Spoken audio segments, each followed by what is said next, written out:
Over the seasons of the Pokémon anime, it's done a brilliant job at showcasing the world of Pokémon and how realistic it can be to the human world. Each season comes packaged with brilliant story concepts and vibrant animation that sends fans to a whole new world of enjoyment. Ash Ketchum's story was a shining example of this, and even the new Pokémon Horizons anime is pulling its weight as well. But have you watched the new Pokémon anime? Not this one, I'm talking about this one instead.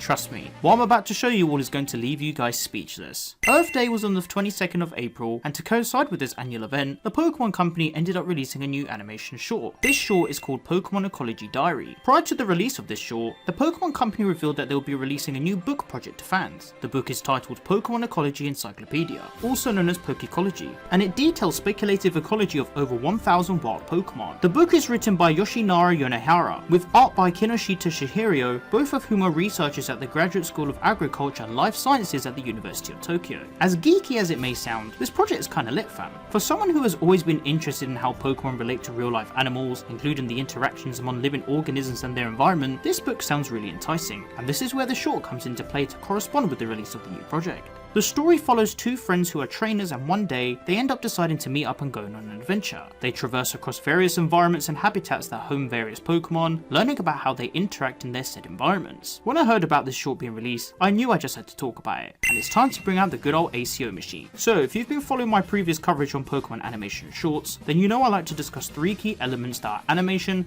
concept, and outcome. These three elements really help sell the short to the audience, alongside complementing the narrative it's trying to portray. Now I know what you're thinking, blood. Ain't these for geeks and kids who only care about science? And in one way, yes, but besides that, you watch Pokemon, which is based on all of this. So get a grip, bruv.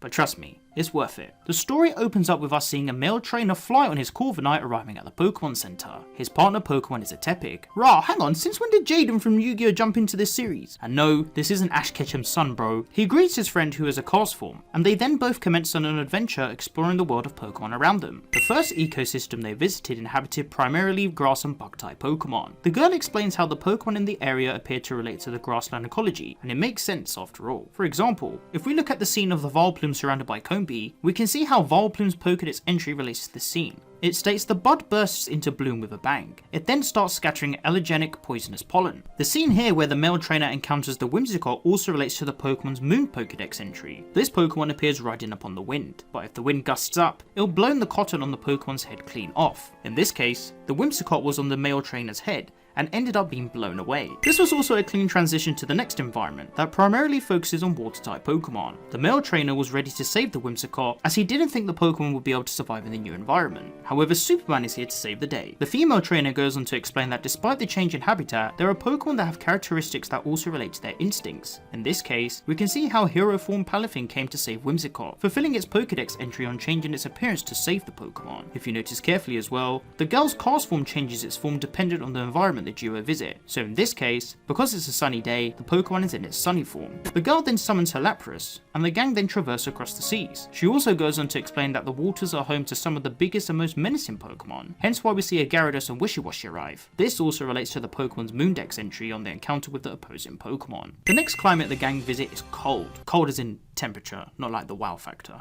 Yeah, anyway. The next climate the gang visit is cold, and cast form is now in its snowy form. We can see that the boy is instantly missing the sunny spells and warm climate, and this is where we get to learn all about Pokemon that live in the cold environment. Ice type Pokemon mainly reside in this climate. The boy wonders if the Cubchoo is upset, however this is just another detail in relation to its white Pokédex entry. Its nose is always running, it sniffs the snot back up because the mucus provides the raw material for its moves. Now the next segment is quite interesting. As the gang stop for a break, Tepig goes to find some food. We see a nice detail of Sudowoodo blending in like a tree, and then we get to see another key character in the short being Chimchar. Let me cook. Hang tight for now. Whilst Tepig was trying to get a berry, Chimchar was already in the process of doing this as well, and it ended up getting caught in the mix of things when Tepig used Ember to bring a berry down. When Chimchar came out of the water it fell into, the pair questioned if Chimchar was okay, as it was a fire type that survived in water, something it is weak against. We can clearly see how energetic the guy is trying to learn and move forward to the next environment, but his friend tries to warn him that it is potentially the most dangerous of them all. This of course being the fire environment. This is right up my street. Now I'm sure we all know what the famous saying is, if you play with fire, you'll get burnt, but it's a little different in this scenario ahead. So as we can see,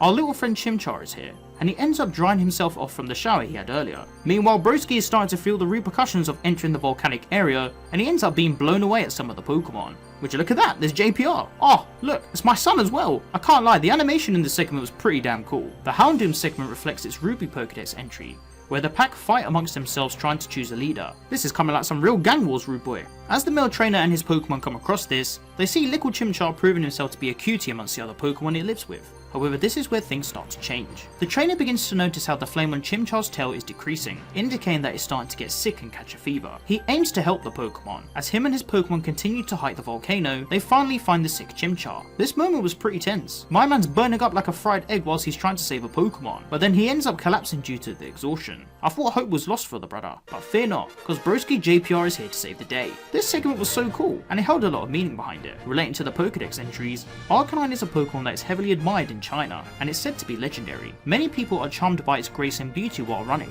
With this short being only currently available in China, it fits quite well for the purpose. The trainer ends up being saved by Arcanine, and as they traverse to the Pokemon Center, we can see how blown away he is of this Pokemon, and it ties back to the hidden message of the short. After restoring Chimchar back to good health, we get blessed with a wholesome segment of the gang all happy with their Pokemon. This was very heartwarming.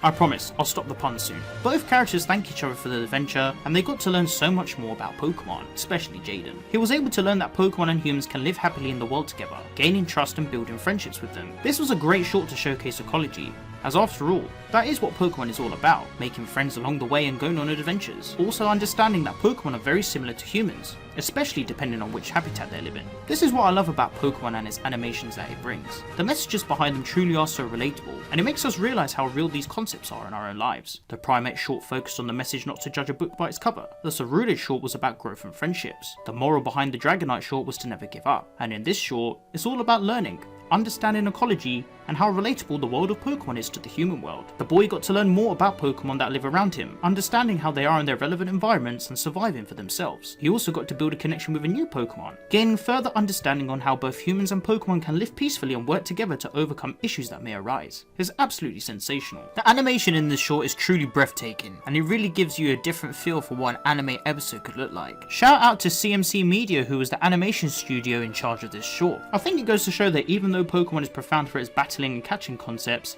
its backbone and stencil is very educational. I mean, if you think about it, without knowing the lore of Pokemon and how they are in their environments, characters wouldn't be able to get to the stage of encountering or even battling them, so it all works hand in hand. Pokemon Ecology Diary has to be one of the best animation shorts yet, and what a treat it was for us to receive this. I can't get over how simple yet effective of an episode it was with its animation, concept, and outcome. The story of two friends meeting up wanting to learn more about Pokemon, whilst educating each other and helping Pokemon too, was very satisfying. Like I said, it's not always about crazy captures or insane battles. Sometimes, it's just about taking a chill pill and just embracing the world of adventure. For the way that animation was shown in relation to the concept, it led to such a wonderful experience for the trainer and Chimchar, which of course provide a wholesome outcome. The symbolism of teamwork between humans and Pokemon resonated so well in this episode. I absolutely loved it. I think we need to remember that Pokemon is so relatable in many aspects. We share wholesome moments with friends, come across unprecedented events, and we certainly have some interesting and uplifting reunions. But one thing that stuck out the most from all of this was about embracing the world of Pokemon